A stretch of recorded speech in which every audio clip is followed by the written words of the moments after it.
All right, let's talk about 2026. The biggest sporting event on the entire planet is coming to Canada. And I'm not just talking about a game. The FIFA World Cup is a massive, massive deal. It's going to have huge implications for, well, pretty much everyone. Travelers, businesses, the country itself. So today, we are breaking down everything you absolutely need to know.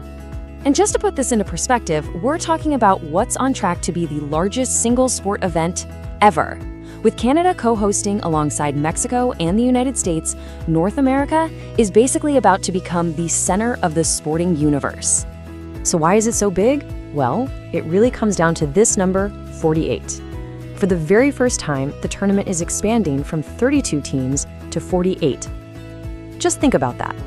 That means more countries get a shot, which means new fans, new rivalries, and a whole bunch of new stories hitting the world stage.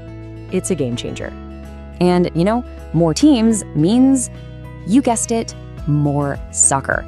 A staggering 104 games are going to be played across 16 different host cities in North America.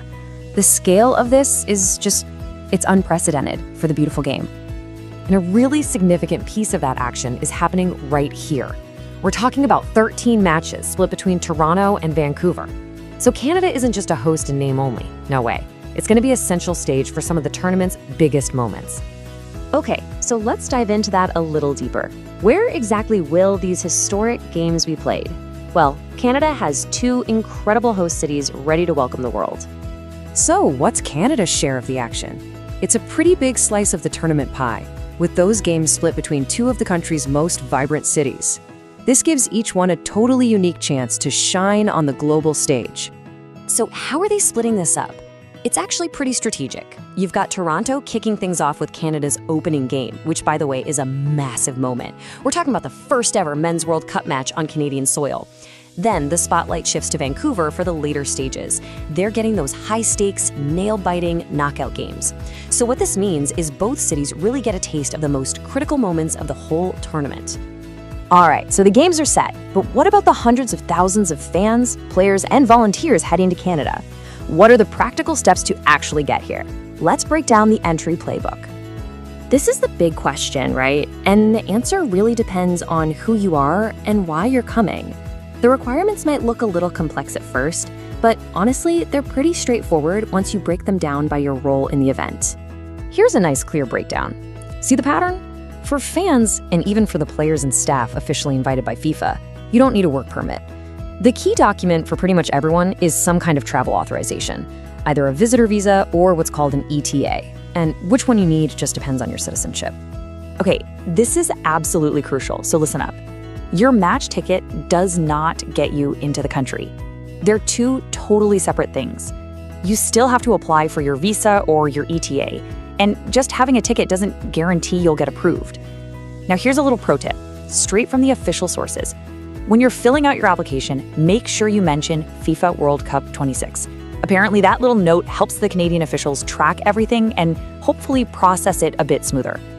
And this is a big one. Please be careful with this. The official guidance is crystal clear. Absolutely no one can guarantee you a visa, so be super wary of anyone who promises they can get you into Canada for a fee. Just stick to the official government channels, okay? That's the only way to protect yourself from scams. So, beyond the fans and the players, what does an event like this mean for Canada itself? Well, the tournament represents a huge opportunity to fuel the local economy, and there's actually a system in place to make sure that happens.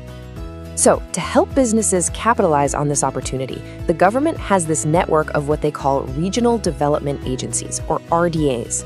You can think of them as local coaches for the economy.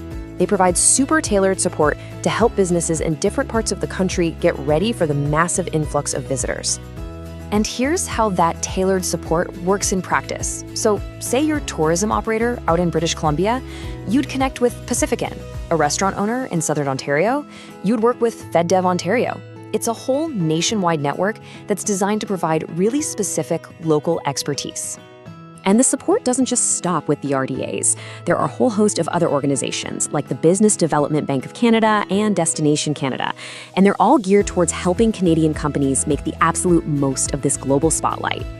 Okay, so we've covered the what, the where, and the how for both visitors and for businesses.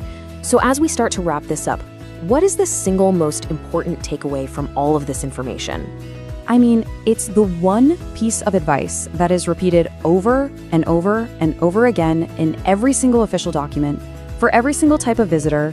What do you think it is? And there it is. 2 words: apply early. Seriously, if you take one thing away from this whole explainer, let it be this. This is the #1 piece of advice from every single official. Why? Because visa and ETA processing times can be super long, and you do not want to be the person who misses out on a once-in-a-lifetime event because of a paperwork delay. Don't do it. And so we end with this question. From historic matches on home soil to this incredible economic opportunity, the FIFA World Cup 2026 is set to be a truly defining moment for Canada. The preparations are underway, the support systems are in place, and the world is invited. The only question left is, will Canada make the most of its time in the spotlight? I guess we'll all find out together in 2026.